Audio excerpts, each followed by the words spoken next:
Hello बच्चों, welcome to let's crack 9th and 10th channel, जहां पर अनअकैडमी पे हम लोग पढ़ते हैं with top educators, quality content and a great learning experience. I am Vibha Raj, I am from Kota Rajasthan और मैं पिछले 11 सालों से पढ़ा रही हूँ।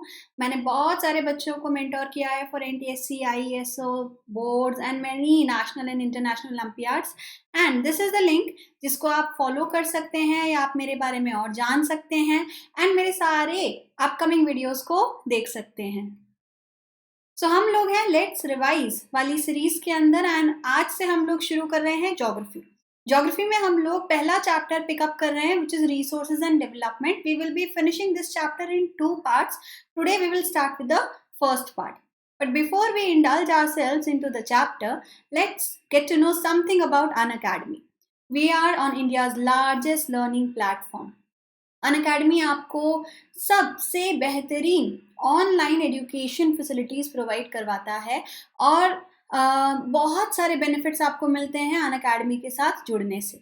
जैसे you get daily live classes, आपको रोज़ जो अपनी हम रेगुलर क्लासेस के अंदर जैसे टीचर के साथ में डिस्कशंस करते हैं, डाउट्स पूछते हैं, वैसे आपको क्लास यहाँ पे मिलेगी जहाँ पर आप अपने टीचर से इंटरैक्ट कर पाएंगे। You will have a personal connection with your teacher and you can also participate and answer questions in the classroom poles.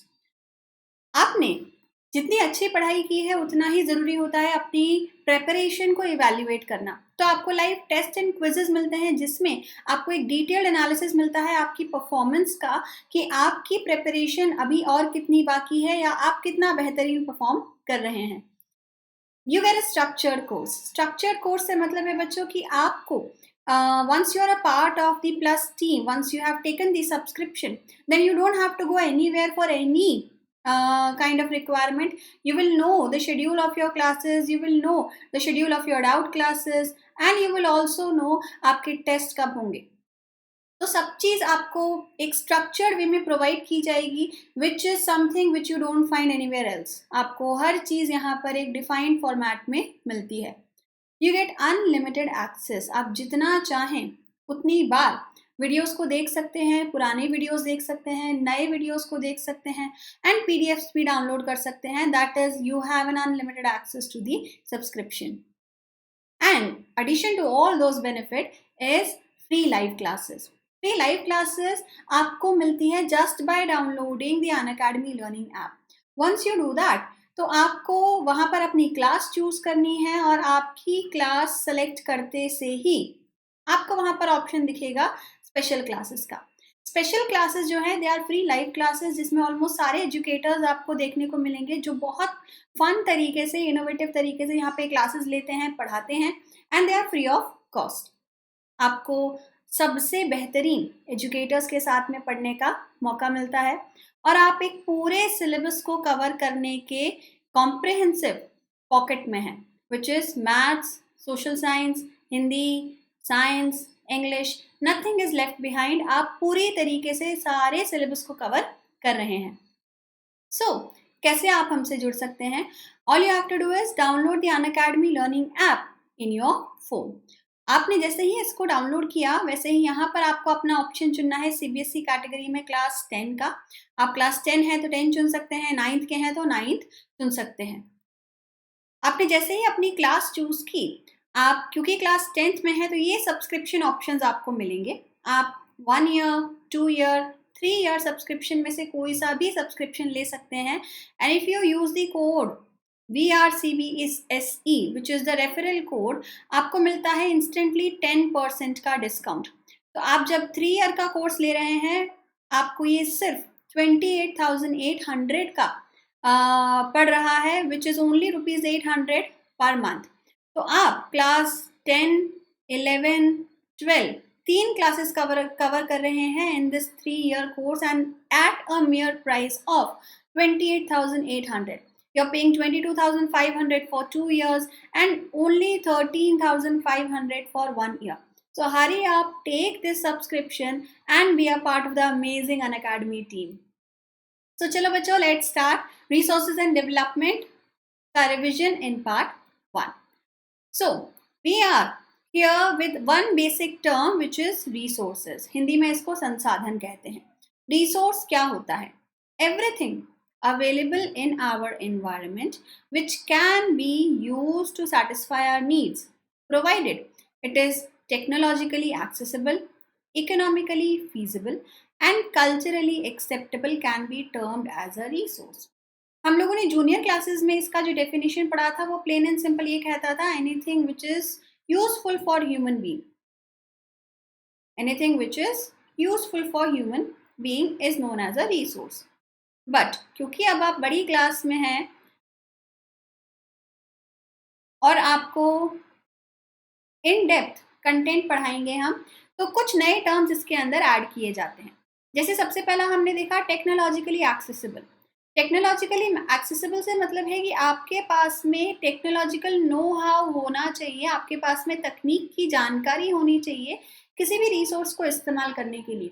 Like for example अगर हमारे पास में यूरेनियम है और यूरेनियम को इस्तेमाल करने का टेक्नोलॉजी नहीं है, न्यूक्लियर पावर प्लांट हम बनाना नहीं जानते हैं, तो ये यूरेनियम हमारे लिए रिसोर्स तब नहीं कहलाएगा. ये टेक्नोलॉजिकली हमें हैंडीकैप कर देगा क्योंकि रिसोर्स होते हुए भी हमारे पास में टेक्नोलॉजिकल नो हाउ नहीं है. दूसरा इज इकोनॉमिकली फीजिबल. अगर हमारे पास में for example let me continue with this same one, uranium है and we also have the technology but we do not have the money, we cannot afford to take use of this technology, then also we will be stunted. So you need to have the money to buy or purchase the labor, the resources which are required to make use of any natural resource or any other resource. आपके पास में पैसा होना चाहिए. तीसरा है cultural acceptability.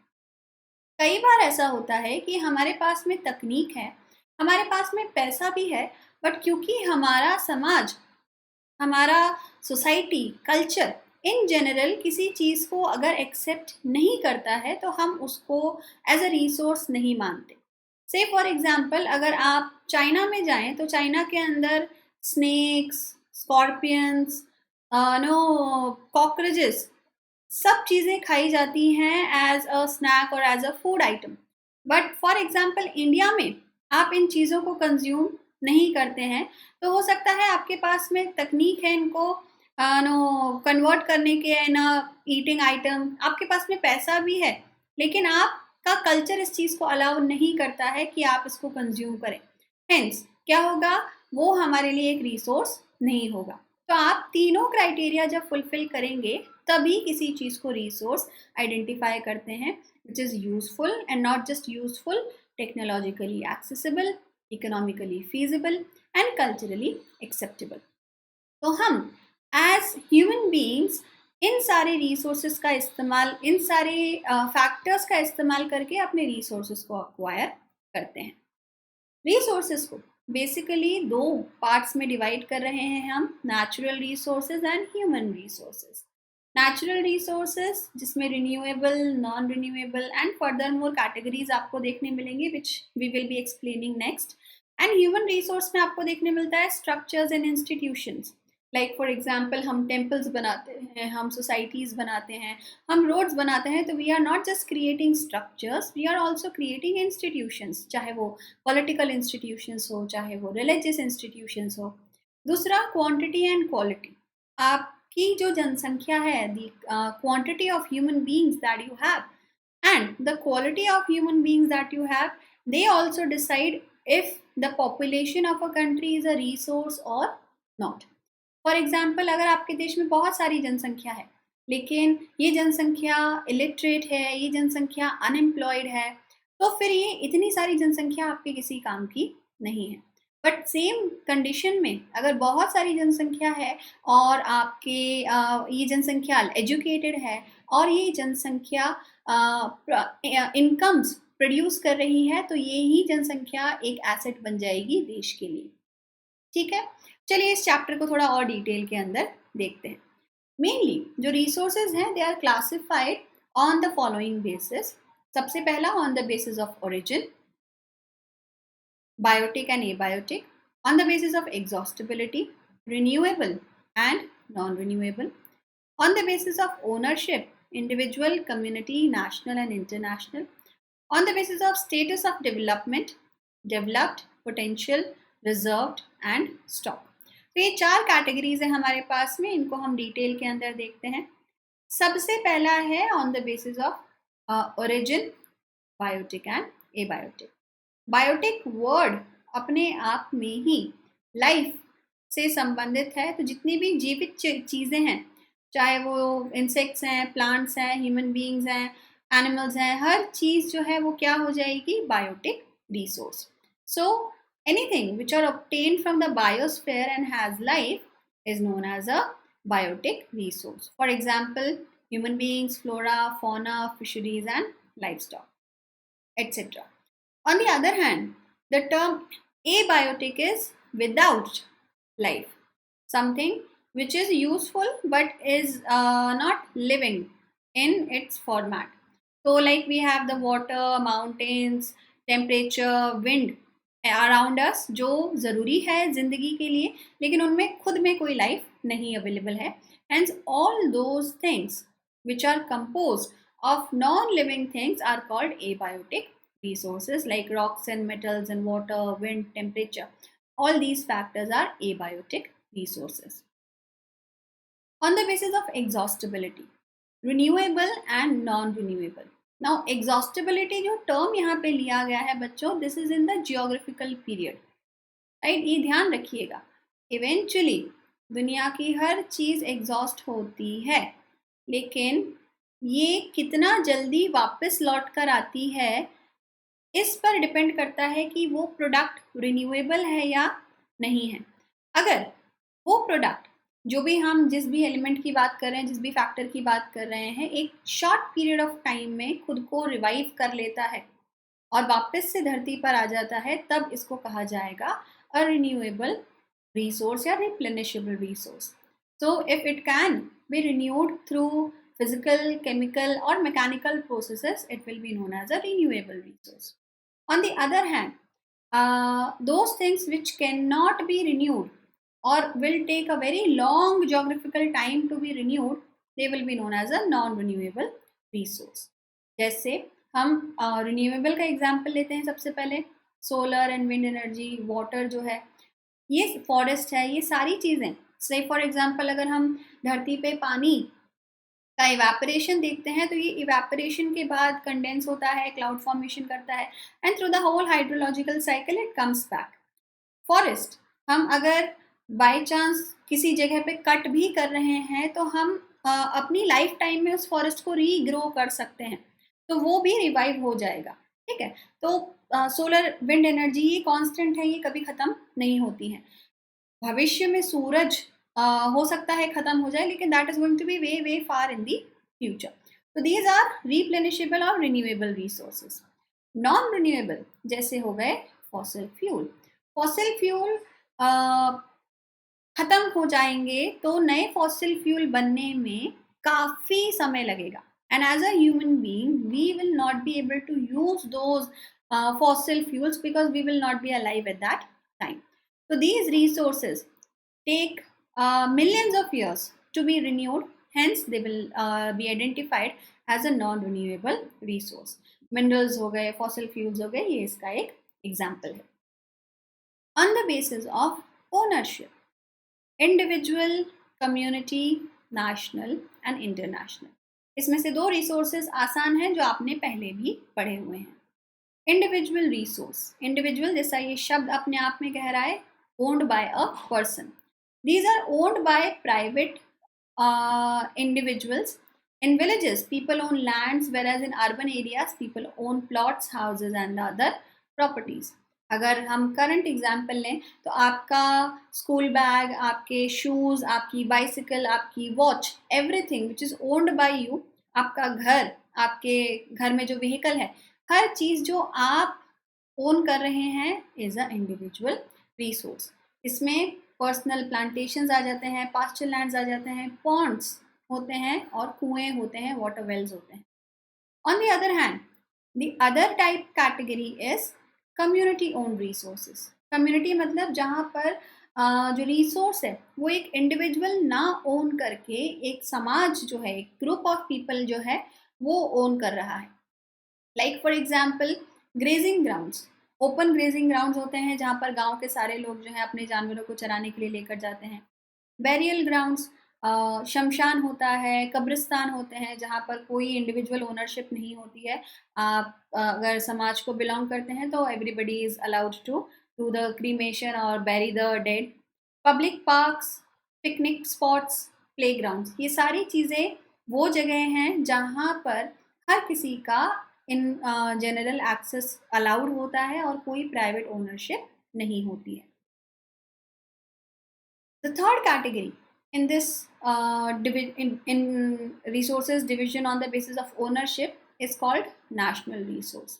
Now, national resource has a very simple definition when it comes to land.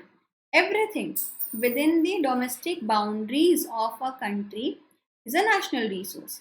मतलब अगर भारत का ये बाउंड्रीज है तो इसके अंदर जितनी भी चीजें हैं they are called national resource. ये सब क्या हो जाएगा?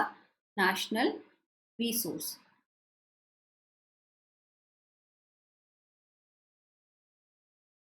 बट सारे मिनरल्स, सारे के सारे लैंड, जितने भी प्रोडक्शन हो रहा है, everything is a national resource. But when we speak about the sea, then it becomes quite difficult to find out your boundary. Like for example, Bharat और श्रीलंका काफ़ी नज़दीक हैं, भारत पाकिस्तान काफ़ी नज़दीक हैं, तो हम समुंदर पर किसका कब्ज़ा माने और कितने इलाके तक किसी भी देश का कब्ज़ा होगा। तो इसके लिए कुछ इंटरनेशनल स्टैंडर्ड्स फिक्स किए गए हैं which are followed by the countries throughout the world. Coast से 12 nautical mile, nautical mile, as you can see, is a measurement, it's a scale which is used to measure distances in the sea. तो coast से 12 nautical miles के अंदर का जितना भी पानी है वो सब किस में आता है? नेशनल रिसोर्स के अंदर आता है। ये रिसोर्स मतलब पानी, यहाँ पर जो भी मरीन रिसोर्सेज हैं, यहाँ पर अगर बोटिंग करनी है तो ये सारी टेरिटरी हमारी है and we have a legal ownership over these. It would also mean कि अगर कोई बाहर से शिप हमारे देश के अंदर एंटर कर रहा है तो वो सिर्फ यहीं तक आ सकता है, इसके अंदर जाने के लिए उसको हमसे परमिशन लेनी पड़ेगी, राइट। सो नेशनल रिसोर्सेज वो टेरिटरी जो हमारी डोमेस्टिक बाउंड्रीज के अंदर आती है और समुंदर में 12 नॉटिकल माइल्स के विद इन हमारी कोस्ट में हमसे जुड़ी हुई है, राइट। अब इसका थोड़ा सा एक्सटेंशन आता है हमारे पास में which is called the international resources. The international resources are actually regulated by the international institutions and it is counted from the coast up to 200 nautical miles beyond। आपकी कोस्ट से 200 nautical mile के बाहर का जितना भी पानी है ये सब क्या कहलाता है? International resource. इंटरनेशनल रिसोर्स से मतलब है कि टेक्निकली किसी एक देश की ओनरशिप यहाँ पे नहीं है, तो इस समुंदर में आपको ट्रैवल करने के लिए किसी को भी टैक्स पे नहीं करना पड़ेगा। तो हमने दो बाउंड्रीज देखी, let me just present it with different colours. One is beyond 200 nautical mile, the other is under 12 nautical miles, right.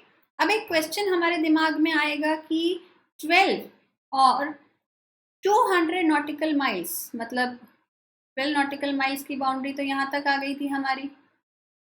In fact यहाँ पर लक्षद्वीप है तो ये थोड़ा सा ऐसे एक्सटेंडेड होता है।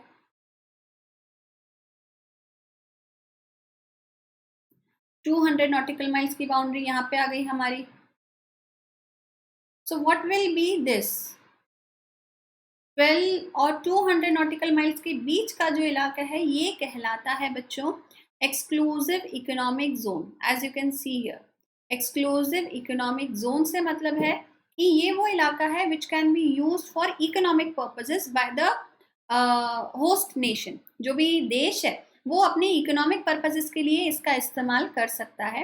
मतलब अगर हम हमारा ट्रेड एक्सपैंड करना चाहते हैं, सपोज करो हमारे देश के साथ में कोई भी देश ट्रेड करना चाहता है और वो चाहता है कि हमारी डोमेस्टिक बाउंड्री में एंटर ना करे क्योंकि वो टैक्स बचाना चाहता है, तो उसके लिए वो यहाँ पर अपने जहाज को रोक सकता है and we will allow this portion to be used for trade. But again, it can be used only for trade if any defense related activities are witnessed here, then the country has all the right to vacate this zone as well. The country can ask the ships to leave these areas because they indirectly come in the ownership of the country. Not directly, but indirectly. Then, on the basis of the status of development, आपका जो resource है वो कितना developed है उसके status पर भी हम रिसोर्सेज को 4 पार्ट्स में डिवाइड करते हैं। सबसे पहला है पोटेंशियल रिसोर्सेज। पोटेंशियल हिंदी में कहते हैं संभावना, जिस चीज़ का इस्तेमाल करने की संभावना है। तो potential resources are the resources which are found in a region but have not been utilized up to 100% extent. मतलब इसके बारे में हमें नॉलेज है, हमें पता है कि ये चीज़ काम की है, हमें शायद तकनीक भी पता है इसको इस्तेमाल करने की, और हमारे पास शायद पैसा भी है इसको यूज़ में लेने का। बट ड्यू टू वन और दी अदर रीज़न हम इसका इस्तेमाल अभी इसके 100% कैपेसिटी से लेस में कर रहे हैं। क्यों? क्योंकि शायद हमारे पास में अभी और ऑप्शंस अवेलेबल हैं, हम और बेटर रिसोर्सेज का इस्तेमाल कर रहे हैं। जब वो ख़त्म हो जाएंगे तब हम इनका इस्तेमाल करेंगे। लाइक फॉर एग्जांपल राजस्थान और गुजरात के अंदर बहुत पोटेंशियल है विंड एंड सोलर एनर्जी का। विंड एंड सोलर एनर्जी बहुत इफेक्टिवली यूज़ में ली जा सकती है and they are no a form of a green energy. तो कोई आपको रिसोर्स ख़त्म नहीं करना पड़ेगा। But in spite of the fact that ये दोनों स्टेट काफ़ी बेनिफिट कर सकते हैं विंड एंड सोलर एनर्जी से, अभी भी ये स्टेट्स जो हैं वो फॉसिल फ्यूल्स का इस्तेमाल करते हैं अपनी एनर्जी रिक्वायरमेंट्स को फुलफिल करने के लिए। तो ये रिसोर्सेज का इस्तेमाल हो रहा है but not up to its 100% extent. When in future the fossil fuels will be absent, तब शायद हम इनके ऊपर 100% डिपेंडेंट हो जाएं। So they have a possibility to be used up to 100% but not now. The next is developed resources. Developed resource जैसे ये word again अपने आप में कह रहा है everything is developed, मतलब इसके बारे में हमें नॉलेज है,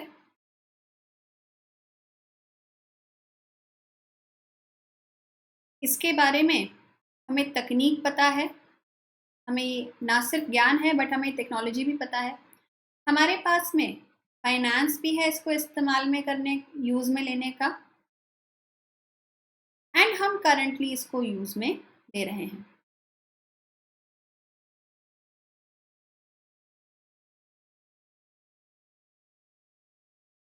almost up to its 100% extent. तो ये अभी अपने पूरे तरीके से इस्तेमाल में लिया जा रहा है।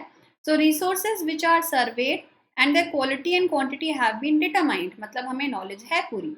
The development of resources depend on technology and level of their feasibility. For example marble, granite, coal का जो हम इस्तेमाल करते हैं, ये सारे वो रिसोर्सेज हैं जिसके बारे में हमें पूरी नॉलेज है और हम इसका 100% एक्सटेंट पर अभी पूरा इस्तेमाल कर रहे हैं क्योंकि ये डेवलप्ड पूरी तरीके से एक्चुअल यूज में अभी लिए जा रहे हैं, right.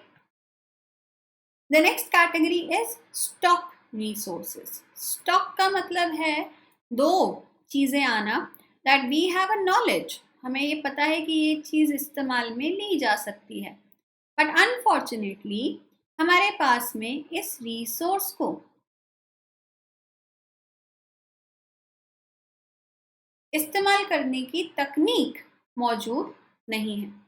Materials in the environment which have the potential to satisfy human needs, but human beings do not have the appropriate technology to access it, it is known as a stock resource. ठीक है, like for example water जो है वो H2O से बना हुआ है और H2O में हमारे पास में 2 हाइड्रोजन के मॉलिक्यूल्स मौजूद होते हैं। Hydrogen is a very efficient energy resource, लेकिन अभी हमें ये नहीं पता है कि हम इसको कैसे एक्सट्रैक्ट करें और एनर्जी में यूज़ में लें। या फिर we can take another example कि मार्स के ऊपर बहुत सारा आयरन रिजर्व मौजूद है। इसकी नॉलेज हमें है, लेकिन अभी हमारे पास में तकनीक नहीं है कि हम मार्स से उस आयरन रिजर्व को दुनिया धरती पर कैसे लेकर आएंगे।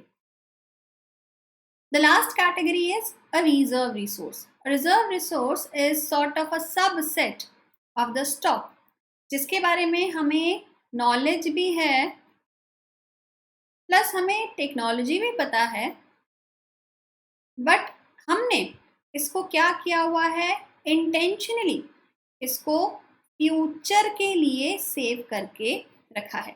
इट्स लाइक आप के घर में एक केक है और आपने उस केक का एक स्लाइस फ्रिज में रखा है फ्यूचर में खाने के लिए, कि जब ये केक खत्म हो जाएगा then we will consume this slice of cake when the rest of the resources over. तो it is kind of a subset of the stock जिसके बारे में हमें सब कुछ पता है, बट अभी हम इसका यूज नहीं कर रहे हैं। It is kept as a reserve to be used in future, right? So water in the dams, forest, etc. is a reserve which can be used in future. अब resources जितने भी हमारे पास में हैं, they are available as a gift of earth, and we as human beings have been very greedy in using these resources. So human beings use the natural resources indiscriminately, and this has led to the following major problems. बहुत सारी समस्याएं आई हैं। सबसे पहला हम उठाते हैं depletion of resources for satisfying the greed of few individuals. Most of the resources, in fact, I can say that the more than 50% of the resources of the world are within the pockets of only 2% people. तो ये एक बहुत variant data है, बहुत ज़्यादा disturbing data है कि कुछ लोगों की ज़रूरत को पूरा करने के लिए मैक्सिमम रिसोर्सेज को एक्सप्लॉइट किया जाता है। Accumulation of resources in few hands, which in turn divided the society into two segments, that is haves and the have-nots, or rich and poor. इस डिस्क्रिमिनेशन की वजह से हम देखते हैं कि दुनिया में दो किस्म के लोग मिलेंगे। एक हैं हैव्स, जिनके पास में सब कुछ है, सारे रिसोर्सेज हैं और उनको कभी भी किसी चीज़ की कोई कमी नहीं होती है, जो सबसे ज़्यादा एक्सप्लॉयटेशन कर रहे हैं। दूसरे हैं हैव नॉट्स, जो गरीब हैं, जो हर चीज़ के लिए स्ट्रगल करते हैं। They do not have the money in their pocket to buy the basics of life. तो दो कैटेगरीज हो गई रिच एंड पुअर की, जो दुनिया के समाज को दो हिस्से में बांटती है। Indiscriminate exploitation of resources has led to global ecological crises such as global warming, ozone layer depletion, environmental pollution and land degradation.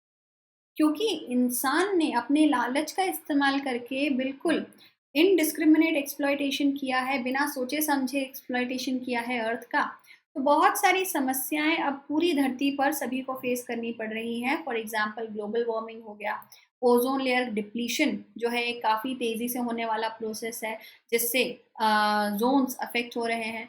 Pollution and land degradation are few of the losses that the earth is incurring because of these greedy people and their over exploitation of resources. इस चीज को identify करते हुए 1992 में एक summit रखी गई और by almost 100 heads of the nation, जिसका नाम रखा गया earth summit. In this earth summit people from different parts of the world came together and met at Rio de Janeiro in 1992. And in this summit, the urgent problems of environmental protection and socio-economic development at the global level was addressed. कि दुनिया धरती के ऊपर कितना pollution हो रहा है, कितना लोगों को नुकसान मिल रहा है, कौन इसके लिए जिम्मेदार है और हमें क्या करना चाहिए, इन सारी बातों के ऊपर डिस्कशन किया गया। It is the declaration signed by world leaders in 1992 at the United Nations Conference on Environment and Development UNCED. इस मीटिंग के अंदर एक डॉक्यूमेंट साइन किया गया which is called agenda 21. Agenda 21 is kind of similar to our article 21. अगर आपको पता है तो भारत का जो संविधान है उसमें एक आर्टिकल 21 है जो आपको देता है right to life. Right to life का मतलब है कि आप सिर्फ जिंदा हैं या आपको बेसिक्स मिल रहे हैं, थोड़ा सा खाना मिल रहा है, एक छत है, सिर्फ इतना नहीं, एक ह्यूमन रिस्पेक्टेबल ह्यूमन लाइफ के लिए चाहिए. एक रिस्पेक्टेबल ह्यूमन लाइफ के लिए आपको साफ पानी, साफ हवा, साफ रहने की जगह, education, no basic fundamental rights, food, job opportunities, ये सारी चीज़ें मिलेंगी, मिलनी चाहिए. ये आपका जीवन का अधिकार है. इसी चीज़ से रिलेटेड हम लेते हैं एजेंडा 21, जिसमें ये कहा गया कि हम ग्लोबल सस्टेनेबल डेवलपमेंट को अचीव करने का एक प्लान बनाएं, एक ऐसा एजेंडा तैयार करें जिसमें ना सिर्फ एक या दो देश बल्कि दुनिया के सारे देश मिलकर पार्टिसिपेट करें to create a socio economic and environmental plan to save the earth. जो चीज़ एज अ कंक्लूजन यहाँ पे डिराइव की गई थी, that was the concept of sustainable development. Sustainable development एक ऐसा कॉन्सेप्ट है which says very intelligently that development for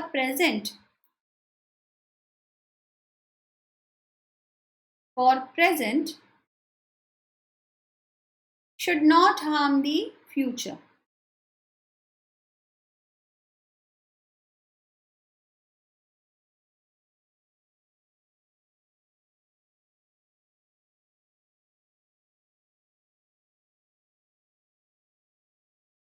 sustainable शब्द का हिंदी मतलब होता है सतत, जो लगातार होता है, और वो विकास जो टिकता है, जो रुकता है.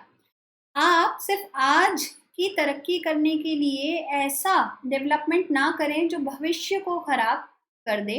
Development should take place without damaging the environment, and development in the present should not compromise with the needs of the future generation. अगर आज हम सारे फॉसिल फ्यूल्स ख़त्म कर देते हैं, अगर आज हम दुनिया का सारा पानी ख़राब कर देते हैं या दुनिया की हवा पल्यूट कर देते हैं, तो हो सकता है हमारे ज़िंदा रहते रहते हम शायद we will be able to sustain our lives, but we will have destroyed the earth for the future generation, and that damage may be irreparable. तो हमें इस चीज़ का ध्यान रखते हुए अपने डेवलपमेंट को प्लान करना है, ऐसे गोल्स सेट करने हैं कि अगर आप खुद का डेवलपमेंट कर रहे हैं तो आप कॉम्प्रोमाइज़ नहीं कर रहे हैं फ्यूचर का डेवलपमेंट, क्योंकि फ्यूचर जनरेशन भी उसी अधिकार के साथ में धरती पर आएगी जिस अधिकार से आप धरती पर आए थे. जितना पानी आपको मिला उतना ही पानी आगे के जनरेशन को भी मिलना चाहिए, उतनी साफ हवा उनको मिलनी चाहिए, उनको भी उतना ही सेफ इन्वायरमेंट मिलना चाहिए. इस चीज़ को इम्प्लीमेंट करते हुए भारत के अंदर भी रिसोर्स प्लानिंग जो है उसको लॉन्च किया गया. एंड रिसोर्स प्लानिंग अपने आप में काफ़ी टिपिकल फॉर्मेट है, and if the countries follow it very well, then it is very useful for the countries to balance and manage out their resources in such a way that they are used in the most effective manner. Resource planning को भारत में हम implement करते हैं इन अ 3-step formula. First step is identification and inventory of resources across the region of the country. आप as a country अपने देश में जो रिसोर्स है उसको आइडेंटिफाई करें. हर देश एक जैसा नहीं होता, हर देश के रिसोर्सेज एक जैसे नहीं होते, और जो रिसोर्स आपके देश में मौजूद है उसका इस्तेमाल भी हो सकता है यूनिकली सिर्फ आप ही के देश में हो रहा.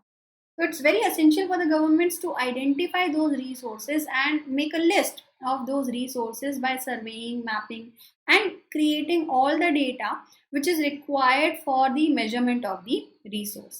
बिना सिलेबस का पता किए आप एग्जाम की तैयारी नहीं कर सकते. सेम वे बिना रिसोर्स के पता किए आप रिसोर्स प्लानिंग नहीं कर सकते.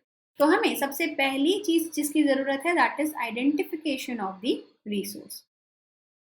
दूसरा हमारे पास में आता है is evolving a planning structure endowed with appropriate technology, skill, and institutional setup for implementing resources developmental plans. आपने जैसे ही स्टेप 1 कंप्लीट किया, तो अब आपके पास में सपोज ए रिसोर्स जो है आपने आइडेंटिफाई किया है, और अब इस रिसोर्स का इस्तेमाल करने का प्लान बनाने का टाइम आया है। इस प्लान को भी आपको बहुत एफिशिएंटली एग्जीक्यूट करना पड़ेगा, क्योंकि प्लान जो है ये again is going to be, it should be using the resources of our country, not just plain and simple copying and pasting a plan which happened in another country. और ये कई बार देशों में देखा जाता है कि हम किसी बड़े देश का कोई प्लान जो है उसको एज इट इज़ उठा लेते हैं, ये सोच के कि ये हमारे यहाँ पर भी उतना ही काम करेगा। लेकिन हर देश का इकोनॉमी डिफरेंट होता है, हर देश की सोसाइटी डिफरेंट होता है, एंड हर देश के reactions to anything will be definitely different. तो आप वो प्लान बनाएं जो आपके लिए यूजफुल है, which will be using the appropriate technology, skill and institutional setup for the from the country। जैसे हम एग्जाम्पल लेते हैं भारत का, भारत में पॉपुलेशन काफ़ी ज़्यादा है। अगर हम बहुत ज़्यादा टेक्नोलॉजी डिपेंडेंट हो जाएंगे, तो then may be we will be facing a lot of unemployment. तो आप जो भी प्लान बनाते हैं उस प्लान को आपको ऐसे फॉर्मुलेट करना पड़ेगा कि आप पॉपुलेशन को भी एम्प्लॉयमेंट प्रोवाइड कर सकें एंड टेक्नोलॉजी को भी एडवांस में लेके जा सकें। The third and the final step is matching the resource development plan with overall national development plan. ये सबसे इम्पॉर्टेंट है। हमने रिसोर्स को आइडेंटिफाई कर लिया,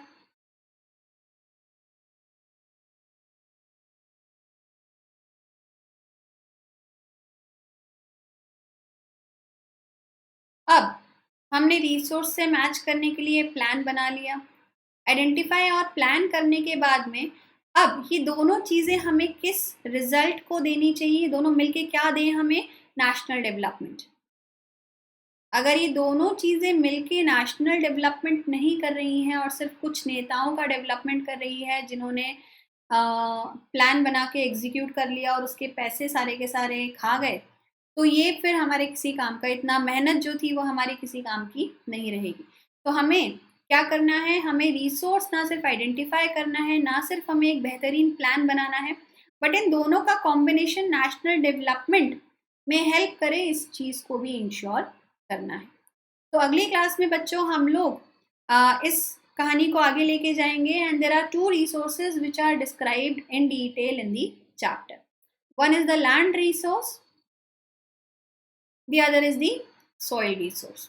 और हम इन दोनों को पढ़ेंगे, और इन दोनों रिसोर्सेज के क्या क्या एलिमेंट्स मौजूद हैं भारत के अंदर, क्या क्या प्रॉब्लम्स हैं, and how we can resolve it, right. इस पूरे कॉन्सेप्ट से संबंधित गांधी जी का एक स्टेटमेंट हमारी बुक में दिया गया है। महात्मा गांधी कहते हैं, there is enough resources for everybody's need but not for everybody's greed. अगर आप लालच करेंगे, आप अगर अपनी ज़रूरत प्रेजेंट करेंगे, तो धरती इतनी दयालु है कि हर किसी की ज़रूरत को पूरा करने के लिए जो रिसोर्सेज हैं वो आपको धरती पर मिल जाएंगे। लेकिन अगर आप ग्रीड को फॉलो करेंगे, अगर आप लालच के साथ धरती पर देखेंगे, तो हो सकता है लालच के साथ में आपको धरती पे से कोई भी रिसोर्स ना मिल पाए, और आप जितना लालच करेंगे उतना ज़्यादा रिसोर्सेज की कमी आपको देखने को मिलेगी। There is enough resources for everybody's need. अगर आप सिर्फ अपनी ज़रूरत पूरी कर रहे हैं तो सभी के लिए रिसोर्सेज हैं। आप लालच कर रहे हैं तो जितने भी रिसोर्सेज आ जाए उतने कम हो जाएंगे। सो आई होप आपको सब कुछ समझ में आया। For do not hesitate to connect with us in case of any doubt. आप हमसे टेलीग्राम से जुड़ सकते हैं। टेलीग्राम ऐप आपको डाउनलोड करनी है, और ये जो लिंक है ये आपको यहाँ पर टाइप करना है और ज्वाइन पर क्लिक करना है। इससे आपको सारी की सारी अपडेट्स मिलती हैं। अपडेट्स जो आपको जितने भी डे टू डे लेक्चर्स हैं उसके लिंक्स यहाँ पे मिलते हैं, और सारी जो भी इफेक्टिव जानकारी है वो सारी यहाँ पर आपको दी जाती है। So like the video, share the video, and do not forget to subscribe to our channel and use the code VRCBSC to get your 10% discount on your admission subscription on Unacademy. Right? Thank you so much.